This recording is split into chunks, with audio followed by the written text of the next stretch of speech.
Our next session is part of a larger series of sessions, really um, part of our effort to promote civil discourse here at the Corbell School.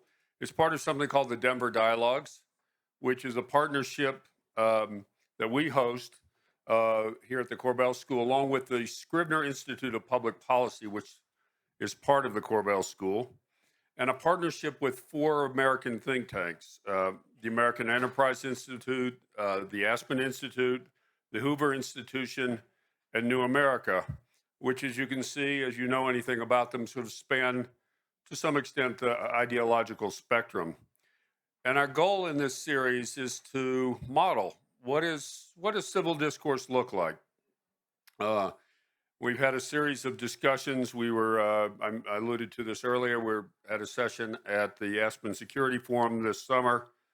The point is to demonstrate how people of different points of view can engage constructively with each other, disagree, but disagree on the basis of fact.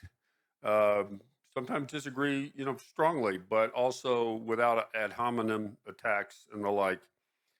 So today's conversation is part of that partnership, and it's about perspectives from representatives of these think tanks about how we should go about revitalizing democracy around the world. So we have an extraordinary panel.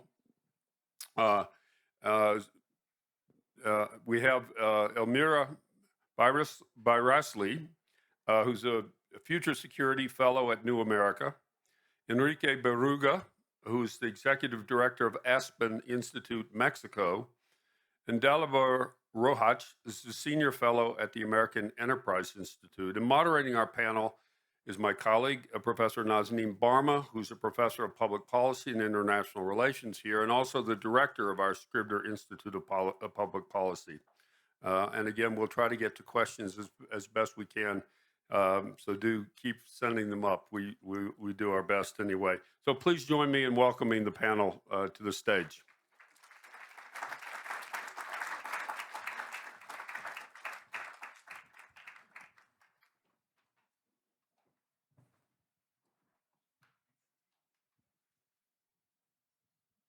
Good afternoon, everyone. Thanks so much, Fritz, for that very kind introduction. Let me just re-emphasize a couple of things that Fritz just said. This is the Denver Dialogues, which this panel is an installment of, is a major component of the Corbell School and Scribner Institute's work on civil discourse, and a component of the University of Denver's work on civil discourse more broadly. We're very grateful for the support from the provost and the chancellor for this work. And delighted to have here representatives of three of our think tank partners, Enrique representing Aspen, Dalibor representing AEI, and Elmira representing New America. Hoover is unfortunately not here with us today, but they're very much in support of our work too. A reminder, as the dean just said, we are going to be collecting questions at the end of this panel, so we look forward to your questions. And let me just get started. All of you have been here the whole day. We're delighted that you're here with us in Denver. We're grateful for your presence. You've all been listening carefully to what's been said already over the course of this terrific summit. So I'd like to start by asking, what has struck you so far? Sort of things that have stood out to you, things that you didn't necessarily expect to hear on a fall foggy day in Denver. Let me start with you, Elmira. Thank you. Thank you so much, Nazanin, and thank you to the Corbell School. I actually worked for Madeline Albright when I was much younger, and so it's really terrific to be here. I have to say, it's so great that we're having this conversation at this moment, and I think a number of people have said that. I think the things that have stood out to me, obviously, this last panel about local news. I think the local news is indispensable. I think what we see in our communities, we need to get out there. I really enjoyed the technology panel, and I think Swati's here. I want to grab her because I'm going to just use her brain to learn everything there is to know about that. I think something that has stood out to me, though, is we're talking about democracy. And it's such a lofty term. And we are here in the United States where we sort of have an understanding of what that is. And we have the privilege of understanding what that is. But I think that things that we need to actually connect into the conversation are human rights. We also need to talk about the rule of law and justice. Because when I take a look at, and when we talk about the rising autocracies around the world and the strong men, there is a pattern because they are all populace. And people are angry because I think there is growing inequality. And there is injustice, and there has been injustice. When I take a look at, here in our own country at the polarization, there's a reason that the Black Lives Matter movement really garnered a lot of attention and mobilized a lot of people, because there continues to be injustice against people of color in this country. And I think that that is true around the world. So when we're talking about democracy, I think we also really need to include the topics of human rights and how we are addressing that and how we are upholding that. And I very much include the United States in that, because I think that the United States is very guilty of not upholding human rights principles around the world. But we also need to take a look at how are we connecting the rule of law into democracy. And I know that we're going to have a discussion about, because my big pet peeve also is pairing capitalism and free markets with democracy. And I do have a lot to say about that, but I'll end my little screed here. Terrific. Luckily, we have a nice chunk of time here to get into many of those things. Enrique, let me turn to you, and then we'll go to Dalibor. Thank you very much. It's a pleasure to be here, and thank you to the Corbell School for this invitation. As I was listening to the previous panels and thinking about Carl, what cartoon he's going to do about us here, I was sort of being reminded of an Indian parable about 100 monkeys. I don't know if you heard about this stuff. They say that if there is a monkey doing something different or new or whatever, that monkey might be an outlier. But if you have 100 monkeys doing the same thing without being connected among themselves, there's something brewing, right? There's something coming up. And I think we're part of those 100 monkeys today. This concern about democracy is not limited to Denver or to the United States, for that matter. I think that we are in a very difficult moment in time, not only about liberty in general, but about how societies function. And here I have two or three things that I would like to sort of complement to what has been said in the previous panels. One has to do with the weight that we grant in our societies to politics. That's been a question I've been struggling with for a while now. I think that in our societies, politics carry too much weight and deliver too little, or that is the perception. So that's one thing I'd like to address, and perhaps we can discuss on this or build and elaborate on that. The other one has to do with the abuses of democracy. Today, many of the speakers before us have talked about authoritarians and so on and so forth, but not about this fact of a democracy being used as a platform to reach power legitimately and then abuse and stay there forever. And you have cases in Turkey, you have cases in El Salvador, cases, I mean, there are many. I mean, you can figure out in so many places of the world in which democracy is being abused. So I get elected, and then once I get elected, I try to carry a large majority, right, in order to change the constitution and stay on and on and on, as many dictators that we've seen that were originally Democrats, right? And the third one has to do with this tendency that actually probably the copyright is in the United States, of having politicians that bring very simple answers to very complex questions, right? I don't know, well, maybe you don't have the copyright, but it's a general matter here. But I think that those are three issues that should be part of this white paper, perhaps, that you at the University of Denver are sort of working on through these discussions. Thank you very much. First of all, like Elmira, I'm thrilled to be at the Josef Korbel School, particularly as a recovering Czechoslovak myself. I'm going to offer my Madeleine Albright story. Back in 2019, I decided to stand for parliament back in Slovakia. I wasn't elected, which tells you everything you need to know about my own political acumen and judgment. But I had a very warm conversation with Secretary Albright shortly before the election. She didn't try to talk me out of it. She was very gracious, very warm, and it was just a lovely encounter that I'll cherish for the rest of my days. And obviously, she and her father were hugely consequential in the Central European context.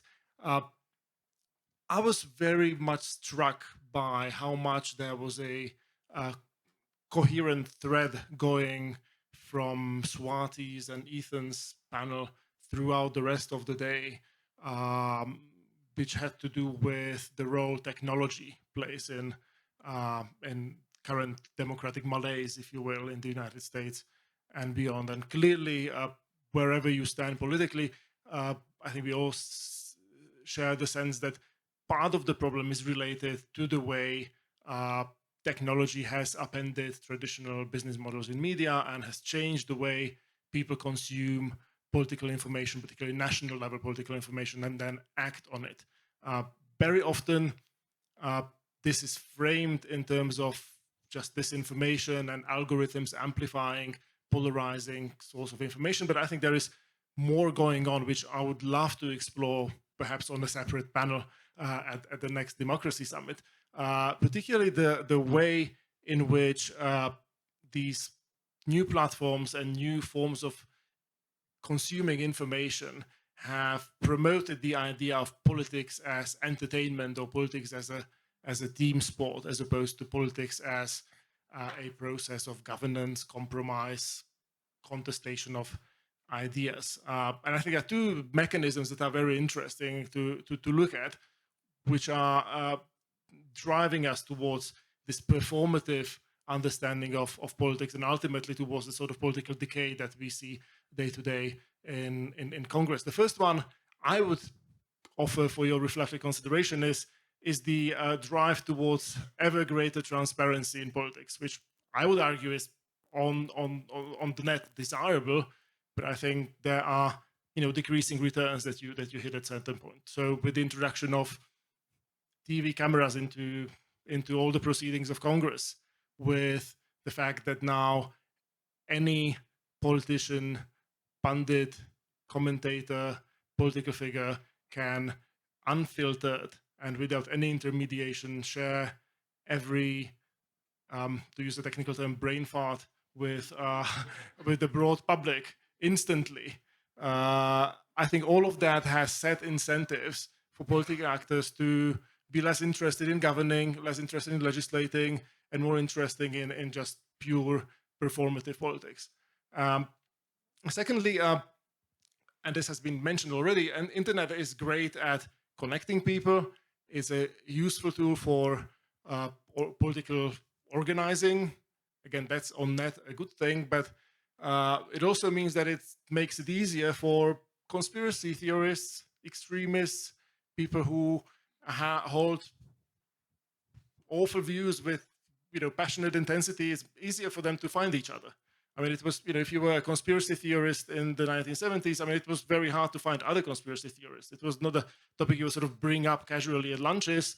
Now, conspiracy theorists have it very easy if they want to find each other on Facebook, on Twitter, and with that comes the sense that they are a group.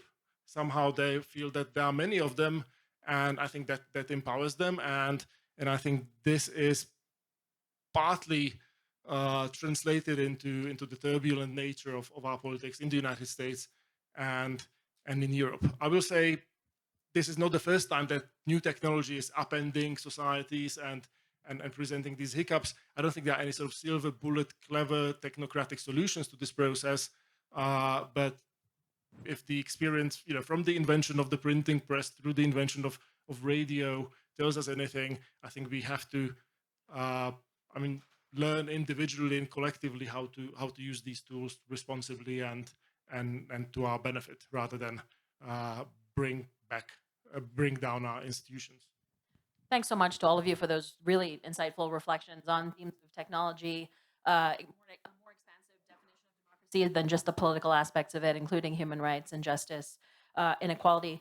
What this panel is sort of intended to be about really is geopolitics and the geopolitical consequences of many of the things that we've heard about today. The title of the panel is A Revitalized Democratic Order. And so I want to get sort of a take on that by kind of asking us about something that we've all been thinking all too much about in the last couple of weeks. As everyone in this room knows, after President Biden visited Israel last week, he addressed the nation. He addressed the United States. In his address, he equated U.S. support for Israel to U.S. support for Ukraine against Russia, and stated that both were central. U.S. support for both was central to upholding global democracy. And indeed to U.S. national security, especially in terms of countering China and Russia as part of an anti-democratic axis. So let me pose this question to the group, and Enrique, perhaps I'll go to you first. Are the war in Ukraine and Israel's approach to Gaza at their heart about a fight for global democracy? I think that I would not frame it that way, first of all. But let me go to an echelon perhaps higher than this. What is happening right now is that the world order is being revisited and being challenged. Right now, you have a triad, a very uneven triad between the United States, China, and Russia. Russia is no match to the United States and China for a number of reasons. They don't have the financial capacity, the technological prowess, the military. Even we were seeing it. I mean, they should have obliterated the Ukrainians. Even they're very brave, but they have not those skills. So it's there were countries in the process of development. They used to call it in the 70s, right? This is a country in the process of under development, right? So, but again, I mean, they have a very shrewd and an active Kremlin, and I would say that Mr. Putin for a long time has been like the Pac-Man, no? That he eats whatever is available to eat in the world scenario. So he went to first of all to Grozny and obliterated the population there. Then he went to Crimea. Then he went to Georgia. Then he went to Syria. So, and the West did not react accordingly. Therefore, he thought, well, this is a freebie. I'm going to take it. I'm going to take as many pieces in the puzzle as I can. So now we're suffering or actually coming to terms with that issue. And it is the Ukrainians standing up to him that has changed a little bit the equation.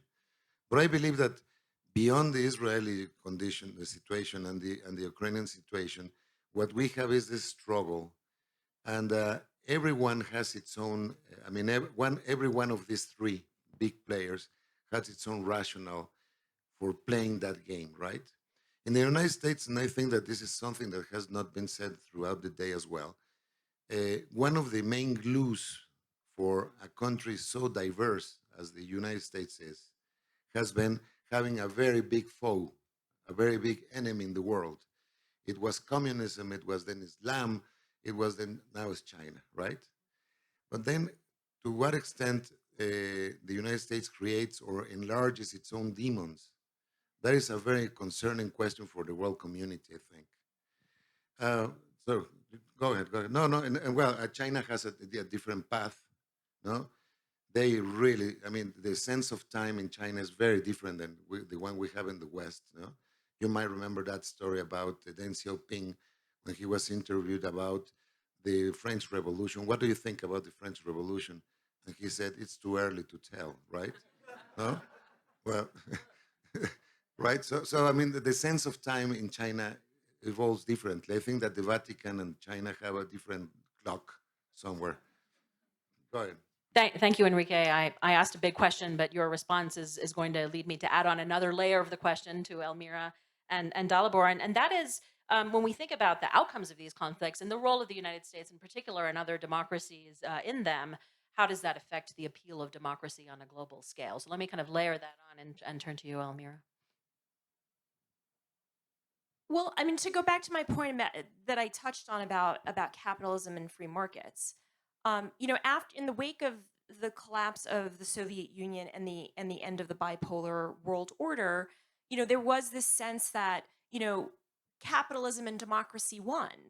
And then, we were all excited when the internet came about, and you certainly saw Bill Clinton make comments about how the internet is going to transform China, and then China will become a democracy.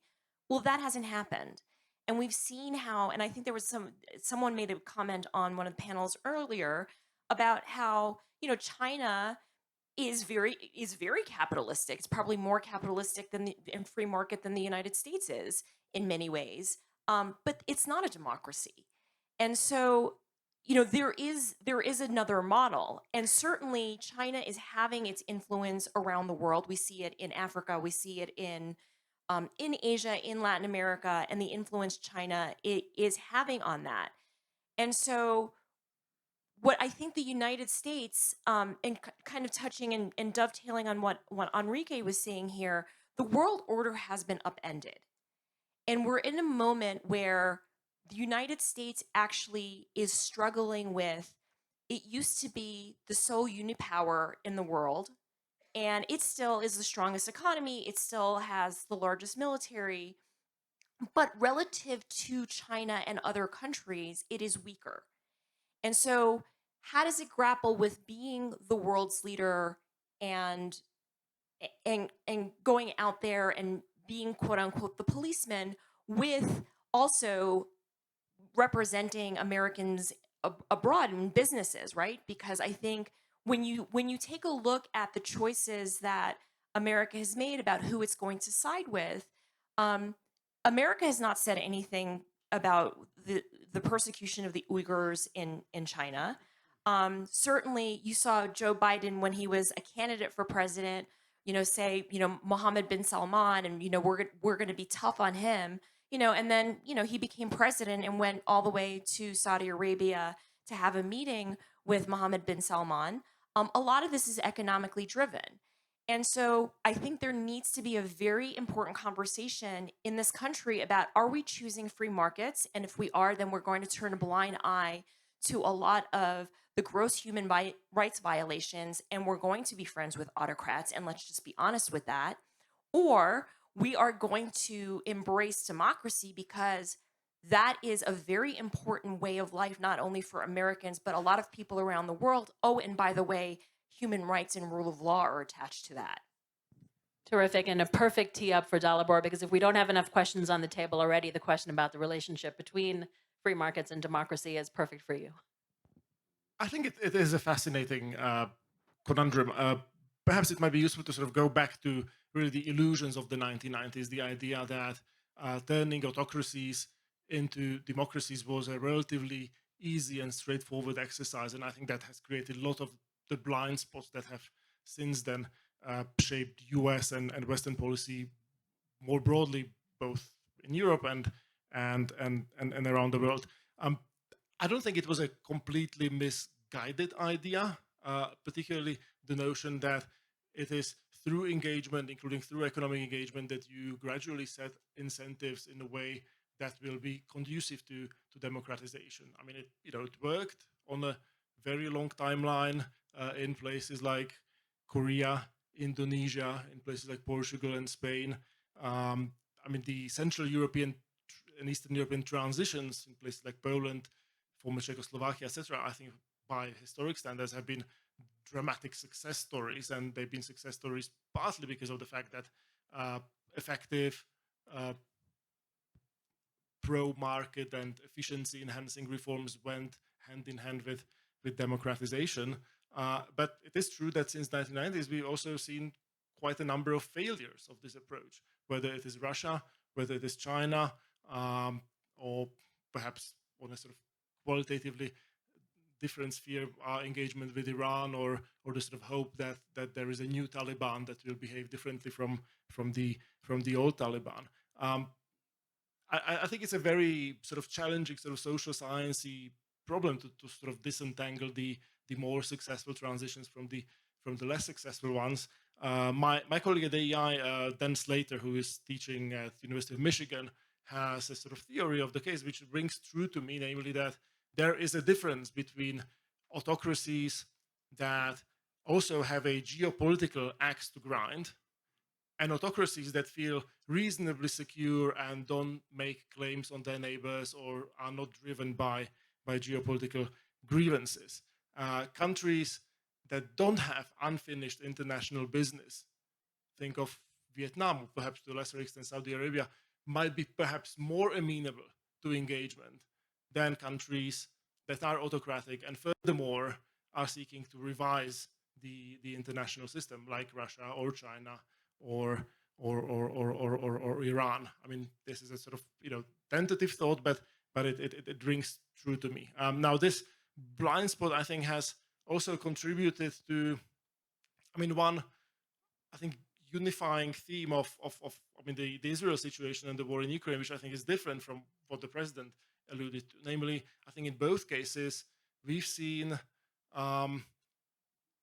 they represent examples of what I see as a continuing failure of deterrence for bad actors, and the fact that Western policy increasingly seems to invite adventurism by bad actors in the international system. And this is not a new phenomenon. Obviously, we can sort of date it to whichever point in time you want, but I think the non-enforcement of the red line in Syria was one indication that the US was sort of taking a different approach towards violations of international norms. In my mind, a very weak response to Russia's annexation of Crimea in 2014. Then, obviously, the mercurial years during the administration of the disgraced former President Trump contributed to that, but also the hasty and not particularly well executed withdrawal from Afghanistan, I think, gave again an invitation to adversaries to test our red lines and see how strongly we were going to respond. And I think that applies to Russia, that applies to China, and it ultimately also applies to Iran. Dalibor, let me take your cue to kind of look to the past as kind of a guide to the present and the future. And the reminder that in the 1990s, these very successful transitions were in fact backed and supported by a tremendous kind of form of American support by other Western industrialized democracies and the Organization for Economic Cooperation and Development and beyond. And so the question that I would pose to you now, and Elmira, I'll come to you first, is to what extent should democracy promotion, such as it is, continue to be a centerpiece of American foreign policy? And in particular, when we kind of think about that question, how credible is the United States in continuing to promote democracy? And a number of the questions that I've already received, you've been provoking a lot of great questions from the audience, surround questions about our credibility, the United States' credibility in the global South with respect to the types of things we're talking about. When we talk about countries around the rest of the world, how do they perceive what's going on here at home in the United States, our democracy, the way that we've acted and some of the conflicts that we've been talking about, and how does that limit the credibility of the United States in promoting a democratic agenda globally? Elmira. I do think, my parents are immigrants to this country, and they couldn't be more proud Americans. And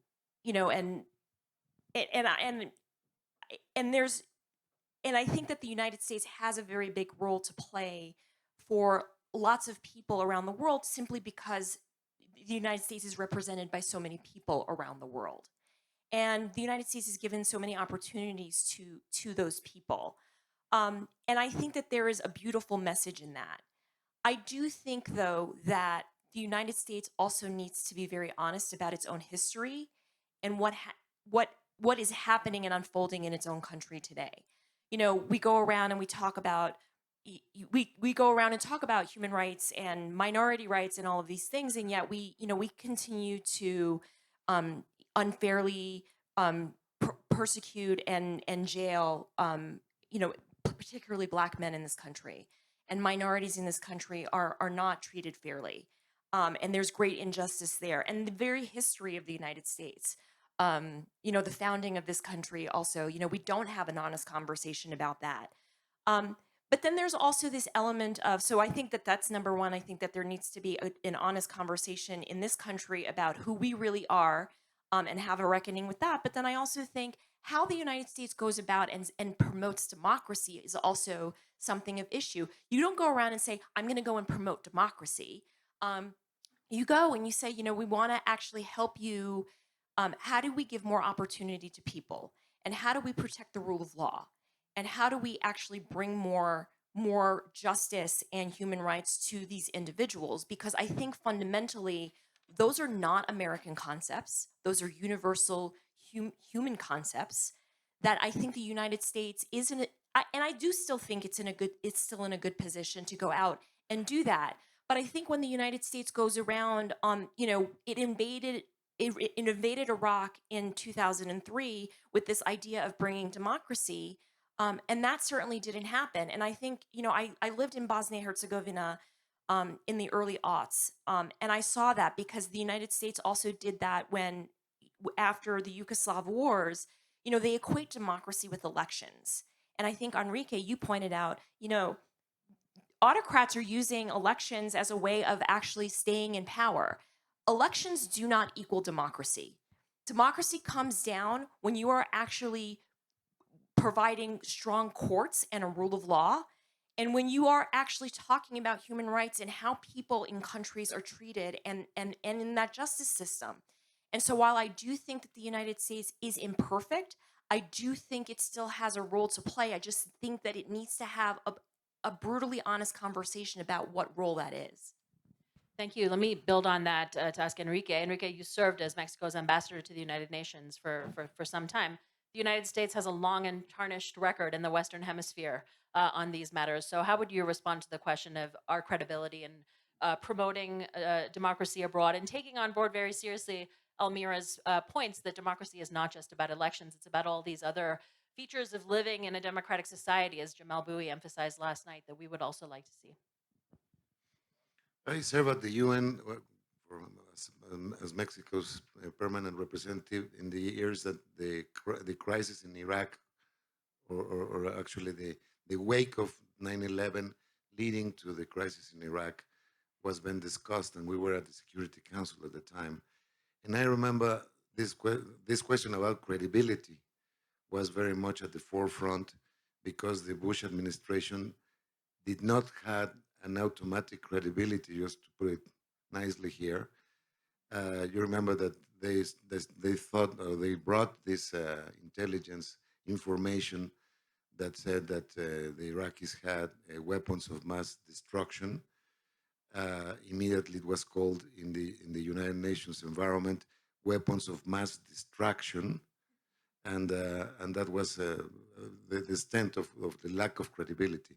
And I remember that something that was said very often at the time was that when President Kennedy sent one of his emissaries to visit President de Gaulle in France with pictures of missiles from the Soviet Union in Cuba, the reaction of President de Gaulle was to say, I don't even have to look at the pictures. If it comes from the American president, I believe it and I trust him. That was not happening in 2003. And I think that 20 years down the line, it's been 20 years, so that's why I look so so overused, can I say? 20 years down the line, I think that credibility is not there. I mean, there's respect and even admiration to some of the things that the United States does.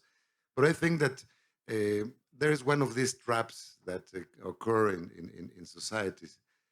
First of all, I think that, and please don't take it personally here, but I think that Americans take leadership for granted, right? We are the leaders of the world. You repeat, and we're number one.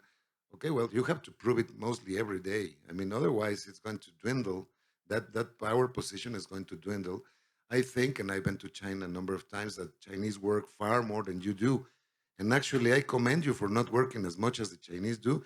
You finally are becoming sort of Latin. I mean, yeah. I mean, no, I mean, part of life is enjoying life, not just surviving or suffering life, right?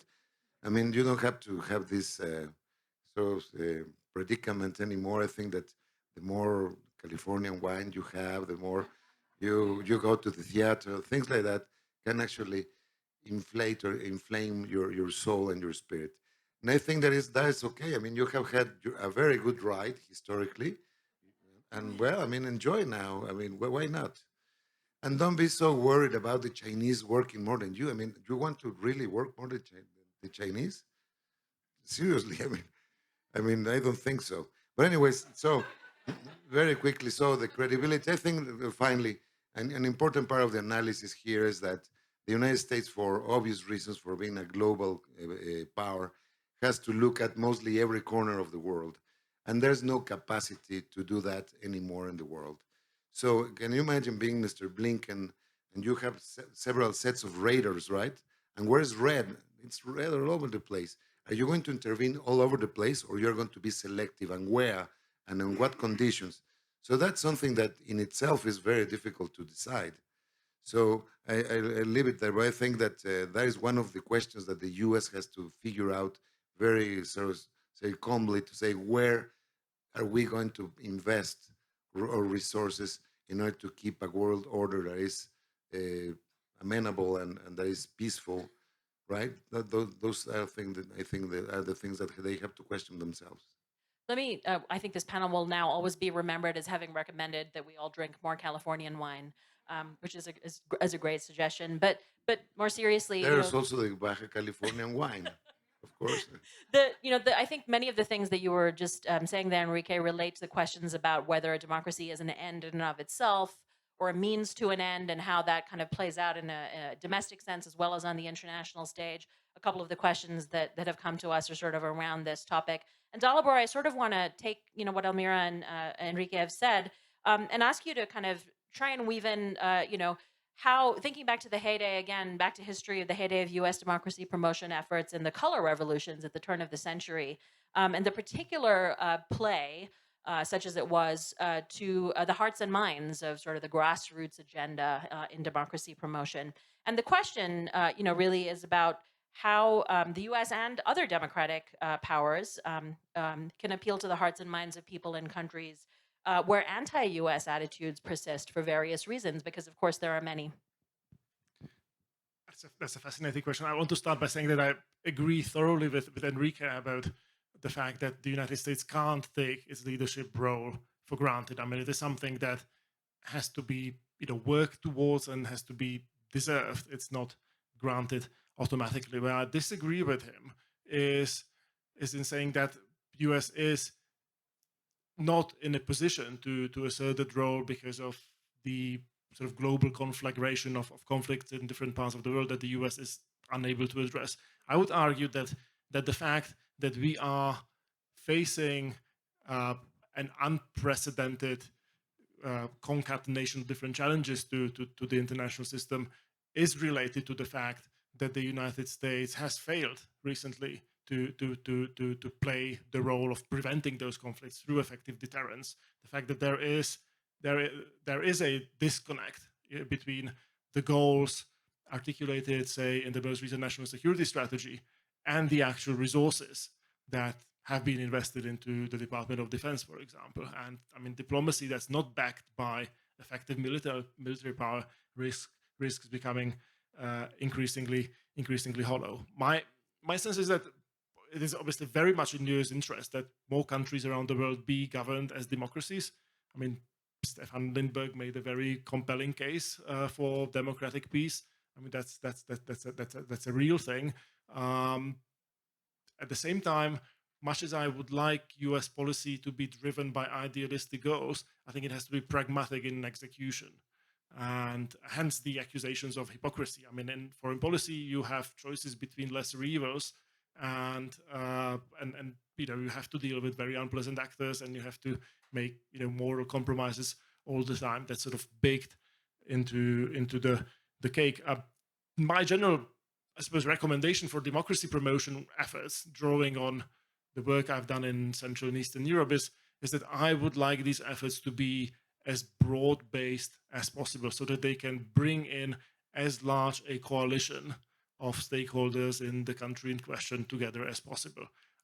Just to give you a concrete example, in a place like Hungary, where we've seen entrenchment by Viktor Orban and his party Fidesz dismantling of independent judiciary, media, basically massive concentration of political power in the hands of one man and one party. I would like to see people of different political stripes being able to push back effectively. However, and this might be my sort of AEI affiliation speaking here, but this is my view, not the institution's view. Very often, democracy promotion, both in the US context and also in the European context, has been conflated with a sort of broader vision, much broader vision of liberal progressive values, which might be desirable in their own end, but which are going beyond just the narrow democracy and rule of law promotion mandate. And one effect that has is that it narrows down the prospective coalition that could then effectively oppose somebody like Viktor Orban. And Viktor Orban has been very effective at actually using these issues, whether it's the question of asylum and immigration into Hungary, or gender equality, gay rights, which are not even a salient question in a place like Hungary, but he's been sort of using that to wind up people in the West and to distract from what he's doing domestically. And so now the current US ambassador to Hungary, who, I mean, is a very good man, very, very sort of effective diplomat, but he's also a dedicated promoter of LGBTQ rights and gender equality. He basically is preempted from criticizing the Hungarian government publicly or in meetings by saying, oh, you're here to lecture us about gay rights. And again, I think that's an important agenda in its own right, and there is a time and place for that. But there is also this reality in which Hungary, Poland, or Tunisia are unlikely to become the next Denmark or the Netherlands. Yet I think it's still very much in our interest that they be procedural democracies. And very often the sort of activism and democracy promotion efforts have really been sort of diluted by this broader set of goals. And I would like to see them return to this narrower focus. I think that holds true in Central and Eastern Europe. It certainly holds true in Middle East and North Africa, where we've essentially missed the train of the Arab Spring. And if there is a chance to democratize that region, I'm not sure I'll be alive to see it. Thank you for that, and great reflection again on the importance of kind of understanding both the sort of democracy as an instrumental means to an end for both procedural and normative reasons, as we've been talking about. Elmira, I'm going to turn to you for the next question. The flip side of the sort of U.S. democracy promotion agenda has been, as you just said a few minutes ago, that the U.S. Often turns a blind eye to the behavior of its partners for geopolitical and economic reasons. You mentioned Mohammed bin Salman in Saudi Arabia, and you're an expert on Turkey. Erdogan in Turkey is another example, Modi in India. The question I guess I want to ask is, if democracy is the goal, what would the U.S. be willing to give up in terms of those geopolitical and economic benefits of having such countries as friends and allies? Well, I mean, we saw Modi and his visit here to the United States, and I know that a lot of my friends who do follow India and are experts in that, were very vocal about, Biden really needs to come down hard on what Modi is doing, particularly with the Muslim minority in India, and then certainly, there's definitely a large chorus of voices about, how the United States should be dealing with Erdogan, who, he's definitely somebody who, his lashes out at the West, and kind of takes his own line. I think it's hard for the United States to do that. I mean, number one, India is the largest democracy in Asia, and it is a counterbalance to China. So I think that, that becomes a very precarious relationship. How do you draw the line there? And again, I think when you take a look at a map of Turkey, one of the reasons that I think Erdogan does lash out, and he does kind of take this strongman swagger, particularly with the West, is because he knows that the West needs Turkey. Turkey is a NATO member. It is, south of Russia. It borders Iran, Syria, and Iraq. It's not in the best neighborhood. And I think that Erdogan plays on this because he knows that once upon a time the Turks were very obedient allies, and now Turkey has gained economically. And here is again, we're talking about capitalism, and Turkey is now in the G20, and Turks are not looking to join the European Union anymore. And I do think I think, if we're talking about, who lost Turkey, I think, you really can look to Brussels.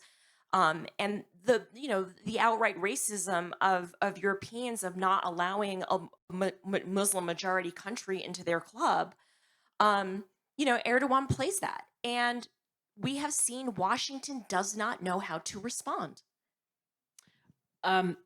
Perfect segue for my next question, which is to Enrique. You mentioned the G20, you mentioned Brussels, the EU, the apparatus of international institutions, including the G20 and the EU, but also thinking about the United Nations, the World Bank, the International Monetary Fund, were set up at a time when a handful of countries dominated.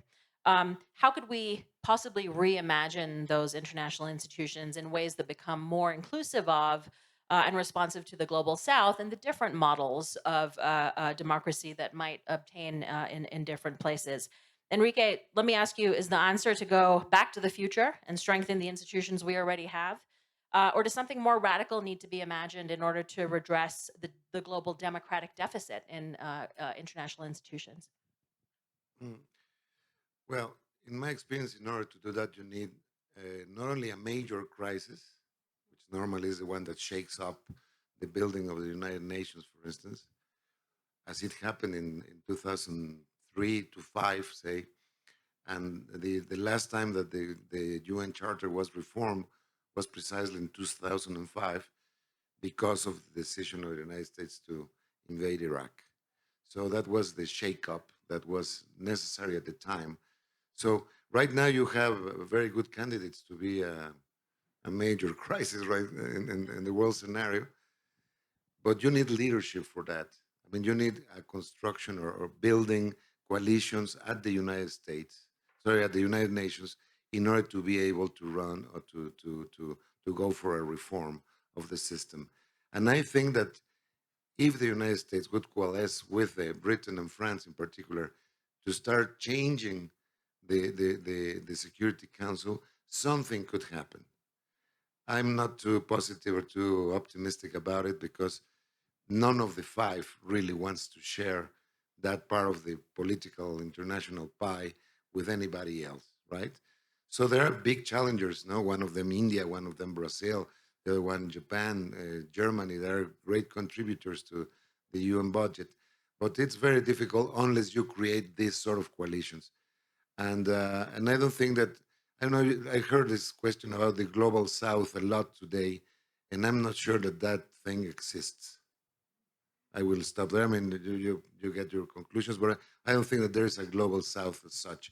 The G77 is nowhere. No, thank you for that. We've got just a couple, 3 minutes left here, and want to try to end, as so many panels have attempted today, on a note of hope. The question being sort of, where on the global landscape do you see the bright spots for democratic renewal? A couple of the questions that we've received ask about the youth, possibility of youth in particular on the global stage. But what are the things that you think we should be watching, amplifying, emulating? Where do you see the potential for democratic renewal and resilience globally? Dalibor? I want to give a shout out to Poland. So for the past 8 years, Poland used to be mentioned almost in the single breath with Hungary as examples of illiberal democracies on track towards becoming real autocracies. And I always thought that that assessment was a bit unfair to Poland.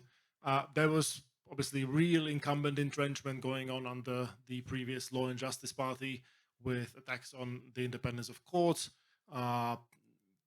grotesque government propaganda being spread from public broadcasters, and so on and so forth. But yet there was, in my view, a really an ocean of difference between how politically centralized and truly autocratic Hungary became during the same period, and Poland being this much bigger, much more pluralistic and decentralized society And we saw at the beginning of this month an election in which the opposition, in what was perhaps an unfair but certainly a free election, won, and it will form a new government. There is a peaceful transfer of power. Nobody is urging for and asking people to go out and organize an insurrection. I think all of this, I mean, is a great credit to Poland's democracy, and I think my sort of perhaps more optimistic view of Poland than many others has been therefore vindicated. So I'm happy about that, and I think it's all the more important because Poland has been playing such an important role in the current situation in Ukraine, both by taking in refugees, by playing a leadership role in pushing the Biden administration to do more on arming Ukraine, and I very much hope that it will continue to do that, and that Poland's voice will also be amplified under a new government, specifically in Brussels, by pushing the European Union to do more. Terrific example. Elmira, over to you for any bright spots of democratic renewal, and then to Enrique. I've been part of a movement since 2018 called Feminist Foreign Policy. And we have a coalition here in the United States. It's something that was pioneered in Sweden in 2014. And Mexico has adopted a feminist foreign policy, Germany, France, the Netherlands, Libya, a lot of countries in Latin America, Argentina, Colombia, Chile, they're moving towards feminist foreign policy. And why I think that's a bright spot is we get, it's not just about, more representation of women. It's really about redefining what national security is and getting it away from this kind of one-dimensional military lens and actually including climate change and poverty and global health into the conversation about our global relations and making sure those are equally as important as national security is. And so I really have to say, not only being part of this coalition and something called the Feminist Foreign Policy Collaborative that launched earlier this year really does give me hope, because I'm seeing, talking about leadership, I really do think women, we're overlooking these amazing women who can really be out there and are the pioneers. I mean, you can look at in Africa, Ellen Johnson Sirleaf and Lema Gbobi, they ended the Liberian Civil War. And Michelle Bachelet in Chile, and so many other female leaders. And we really need to be supporting women, but also just people and diversifying our international relations and our foreign policy in terms of decision making at every level. There are 6 zeros there already in the screen. No, I'm optimistic in two senses. One, democracy is more flexible than authoritarianism of any kind.